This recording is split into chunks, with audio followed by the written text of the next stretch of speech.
Korash law and its applications. कोहराश ने solution of electrolytes पे experimental studies की. इसने सॉल्यूशन ऑफ इलेक्ट्रोलाइट्स को रखा एट इनफिनाइट डाइल्यूशन, जहां पे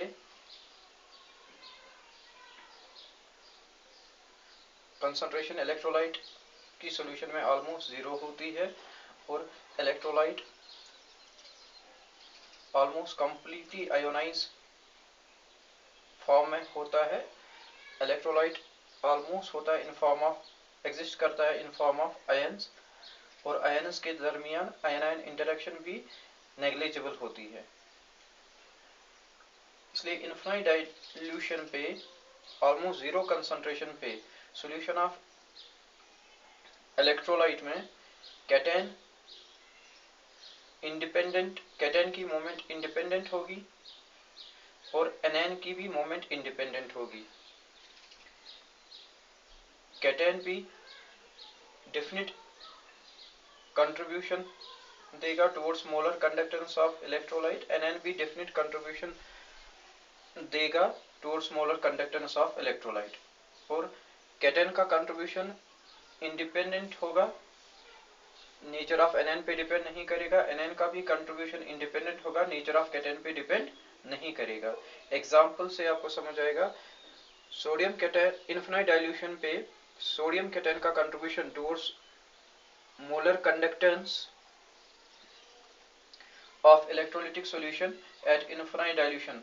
For example, in presence of chloride NN अगर 10 है, in presence of bromide NN भी 10 ही रहेगा. इसी तरह अगर chloride NN का contribution towards molar conductance at infinite dilution है 12, in presence of sodium cation, in presence of potassium cation भी इसका contribution 12 ही रहेगा.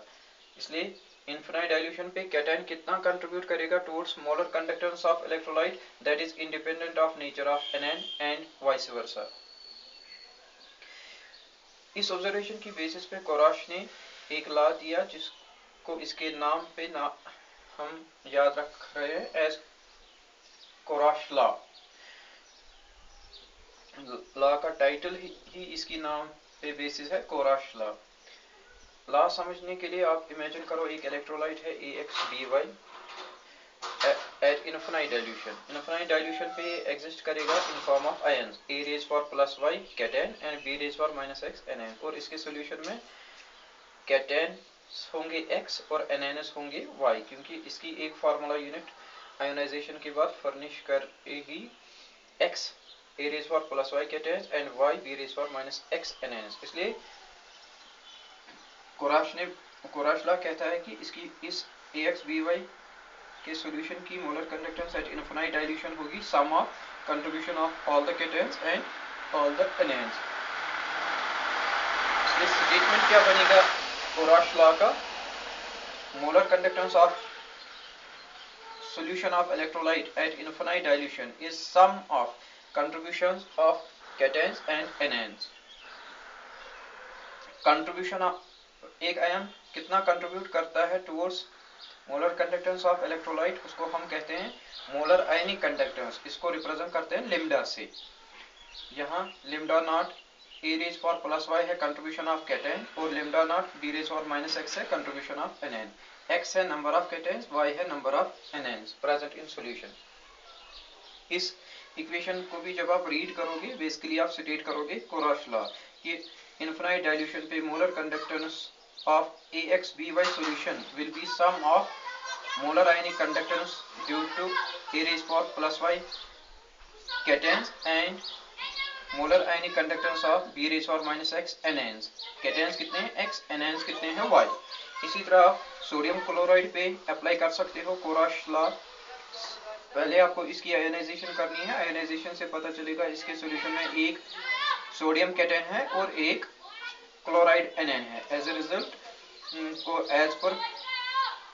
एज पर कोराश लॉ इसकी मोलर सोडियम क्लोराइड की molar conductance at infinite dilution होगी sum of contribution of one sodium cation and contribution of one chloride anion. इसी तरह HCl की जब आप जब आप आयोनाइजेशन करते हो सॉल्यूशन में, एक फार्मूला यूनिट इसका फर्निश, एक मॉलिक्यूल इसका फर्निश करता है एक H पॉजिटिव आयन और एक क्लोराइड एनएन। इसलिए इसकी मोलर HCl की molar conductance at infinite dilution होगी sum of contribution of 1 H positive cation and 1 Cl negative anion. Barium chloride एक और इलेक्ट्रोलाइट है, इसकी एक formula unit upon ionization solution में फर्निश करती है 3 आयन्स टोटल। उसमें एक होता है बेरियम डाइवेलेंट केटन और 2 क्लोराइड यूनिवेलेंट एनएन्स। इसलिए बेरियम क्लोराइड के सॉल्यूशन की molar conductance at infinite dilution होगी sum of molar ionic conductance of 1 calcium cation and molar ionic conductance of 2 chloride एनएन्स।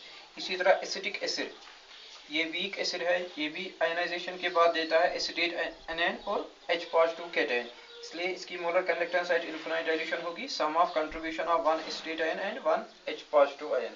किसी भी इलेक्ट्रोलाइट में आप अप्लाई, चाहे वो स्ट्रॉन्ग हो या वीक हो, आप अप्लाई कर सकते हो कोरॉश लॉ। पहले आपको इलेक्ट्रोलाइट की आयनाइजेशन करनी है, उससे पता चलेगा सॉल्यूशन में केटेन्स कितने होंगे और एनएन्स कितने होंगे। इसके बाद कोरॉश लॉ की इक्वेशन राइट करनी है जिसमें आप दिखाओगे molar conductance of solution of electrolyte at infinite dilution is sum of contribution of all its cations and all its anions। Kohlrausch law की सबसे इम्पोर्टेंट, कोरॉश लॉ की एप्लीकेशंस में सबसे इम्पोर्टेंट एप्लीकेशन है वीक इलेक्ट्रोलाइट की molar conductance at infinite dilution आप निकाल सकते हो, क्योंकि आपने सीखा है वीक इलेक्ट्रोलाइट की molar conductance at infinite dilution आप ग्राफ से नहीं निकाल पाओगे because of non linear behaviour of graph. इसलिए आप इनडायरेक्ट मेथड से निकालते हो बाय अप्लाइंग कोरॉश लॉ। सीखो कैसे। एसिटिक एसिड वीक एसिड है, इसकी आयोनाइजेशन पहले आपको करनी है, एसिटेट आयन बनेगा और एसिटेट एनएन बनेगा और H पॉजिटिव केटन, एक एसिटेट एनएन और एक H positive cation. In according to Kohlrausch law इसकी molar conductance at infinite dilution होगी ना sum of contribution of 1 acetate NN and contribution of 1 H positive cation. Sum या हम कह सकते हैं इसकी molar conductance at infinite dilution होगी sum of molar ionic conductance due to 1 acetate NN and molar ionic conductance due to 1 H positive cation. अब इसकी molar conductance at infinite dilution of acetic acid आप graph से नहीं निकालोगे, इसलिए indirect method क्या है। इनडायरेक्ट मेथड में आपको 3 स्ट्रॉन्ग इलेक्ट्रोलाइट्स लेने हैं, sodium acetate, HCl and NaCl। Why sodium acetate, क्योंकि ये आपको वीक इलेक्ट्रोलाइट एसिटिक एसिड का कैटन दे रहा है, एनएन दे रहा है, एसिटेट एनएन। और वाई HCl, क्योंकि ये आपको वीक इलेक्ट्रोलाइट एसिटिक एसिड का कैटन दे रहा है, H पॉजिटिव आयन दे रहा है। और थर्ड इलेक्ट्रोलाइट आपको इस्तेमाल करना है NaCl। वाई NaCl, क्योंकि सोडियम एसिटेट और HCl इलेक्ट्रोलाइट इस्तेमाल करके आप बेसिकली सॉल्यूशन में एडिशनल आयन्स लाते हो, एक सोडियम और दूसरा क्लोराइड, उनका कंट्रीब्यूशन नलिफाई करने के लिए आप NaCl इस्तेमाल करते हो एज थर्ड स्ट्रॉन्ग इलेक्ट्रोलाइट। इसलिए पहले करना क्या है, आपको सोडियम एसिटेट की आयनाइजेशन करनी है, पता चलेगा इसके सॉल्यूशन में एक एसिटेट आयन है, एक सोडियम आयन है। इसलिए इन अकॉर्डेंस टू कोरॉश, इस पे अप्लाई करोगे Kohlrausch law. In accordance to Kohlrausch law इसकी molar conductance at infinite dilution होगी sum of molar ionic conductance of 1 acetate ion and 1 sodium cation. इसी तरह HCl में अप्लाई करोगे, पता चलेगा इसकी molar conductance at infinite dilution होगी sum of molar ionic conductance of 1 H positive ion and 1 Cl negative ion. इसी तरह NaCl में पता चलेगा इसकी molar conductance at infinite dilution होगी sum of contribution of 1 sodium cation and 1 chloride anion. अब तीनों इस सोडियम एसिटेट की कोरॉश लॉ इक्वेशन को मैंने इक्वेशन ए रखा, इस HCl की B को और NaCl की C, और एसिटिक एसिड की कोरॉश लॉ इक्वेशन को मैंने 1 रखा। फिलहाल 1 को छोड़ो, आप आ जाओ A, B और C पे। Equations A, B and C क्या है, they are Kohlrausch law equation for 3 strong electrolyte sodium acetate, HCl and NaCl। इन तीन को में आपको मैथमेटिकल ऑपरेशंस करने हैं और एम आपका रहेगा कि RHS साइड में सिर्फ रहना चाहिए contribution of cation due to acetic acid and contribution of anion due to acetic acid, means contribution of acetate anion and contribution of H positive ion. इसलिए आपको A और इक्वेशन A और B add करना पड़ेगा और subtract करना पड़ेगा equation सी। जब आप ए और बी को ऐड करोगे ना, आरएचएस साइड में जो कॉमन टर्म्स है, मसलन contribution of sodium cation common, जब आप ए और बी को ऐड करोगे और सब्ट्रैक्ट सी करोगे, आरएचएस साइड में जो कॉमन टर्म्स है वो कैंसिल हो जाएंगे। कौन कौन? Contribution of sodium cation and contribution of sodium cation, contribution of chloride ion and contribution of chloride ion. Net में आरएचएस साइड में रहेगा कंट्रीब्यूशन ऑफ एसीटेट एनएन और कंट्रीब्यूशन ऑफ H+2N जो वीक इलेक्ट्रोलाइट के अपनी आयंस है। और LHS side में रहेगा molar conductance at infinite dilution of sodium acetate, molar conductance at infinite dilution of HCl minus molar conductance at infinite dilution of NaCl। इसको आप रखोगे इक्वेशन, इस रिजल्ट को रखोगे इक्वेशन सेकेंड। इक्वेशन फर्स्ट है Kohlrausch law equation for acetic acid. Equation second है जब आपने 3 स्ट्रॉन्ग इलेक्ट्रोलाइट के कोरास लॉ इक्वेशंस को ऐड किया और सब्ट्रैक्ट किया। अब इक्वेशन ए और फर्स्ट और सेकंड में के आरएचएस साइड्स को कंपेयर करो। आरएचएस साइड सेम है, molar conductance at infinite dilution of acetate ion and H+2। यहाँ भी molar conductance at infinite dilution of acetate and H+2। RHS side अगर इक्वल है, एलएचएस साइड भी इक्वल होंगे, इसलिए अल्टीमेटली आपको रिजल्ट मिलेगा molar conductance at infinite dilution of weak electrolyte acetic acid जो आपको निकालना था is equal to molar conductance at infinite dilution of strong electrolyte sodium acetate, molar conductance at infinite dilution of strong electrolyte HCl, molar conductance at strong minus molar conductance at infinite dilution of strong electrolyte NaCl। Numerical आ सकती है, numerical में आपको molar conductance at infinite dilution of strong electrolytes sodium acetate HCl and NaCl दिया होगा, निकालना होगा acetic acid. Simply आपको मैथमेटिकल सब्स्टिट्यूशन करना है। सिर्फ आपको एज स्टूडेंट्स आना चाहिए किन दो इलेक्ट्रोलाइट्स का molar conductance at infinite dilution add करना है और किसका सब्ट्रैक्ट। ऐड उन दो इलेक्ट्रोलाइट्स की मोलर कंडक्टेंस करनी है जो आपको वीक इलेक्ट्रोलाइट का के कैटायन और एनएन का कंट्रीब्यूशन दे रहे हैं, और सब्ट्रैक्ट उस इलेक्ट्रोलाइट की molar conductance at infinite dilution करनी है जो स्ट्रॉन्ग इलेक्ट्रोलाइट्स के एडिशनल आयन्स का कंट्रीब्यूशन नलिफाई करे। सिमिलरली आप अमोनियम हाइड्रोक्साइड का निकाल सकते हो। अमोनियम हाइड्रोक्साइड वीक बेस है, इसकी molar conductance at infinite dilution graph से नहीं निकाल सकते हो because of non linear behaviour. फिर निकाल सकते हो इनडायरेक्ट मेथड से from molar conductance at infinite dilution of strong electrolytes ammonium chloride, sodium hydroxide and NaCl। यहाँ क्यों सोडियम क्लोराइड और अमोनियम हाइड्रोक्साइड की मोलर कंडक्टेंस को आपको ऐड करना है? क्योंकि ये आपको अमोनियम हाइड्रोक्साइड के cation ammonium cation and OH NN का कंट्रीब्यूशन दे रहे हैं। और NaCl क्यों सब्ट्रैक्ट करना है? क्योंकि एडिशनल सोडियम कैटायन और क्लोराइड NN जो आपने इंट्रोड्यूस किए in terms of two strong electrolytes ammonium chloride and sodium hydroxide, वो नलिफाई कर उनका इफेक्ट नलिफाई करने के लिए। Likewise barium hydroxide weak base है, इसका molar conductance at infinite dilution आप इनडायरेक्ट मेथड से निकालोगे from molar conductance at infinite dilution of strong electrolytes barium chloride NaOH and NaCl। Barium chloride क्यों लिया? क्योंकि ये आपको बेरियम हाइड्रोक्साइड का कैटायन दे रहा है बेरियम। Why NaOH? क्योंकि ये आपको बेरियम हाइड्रोक्साइड का एनायनिक पार्ट दे रहा है OH।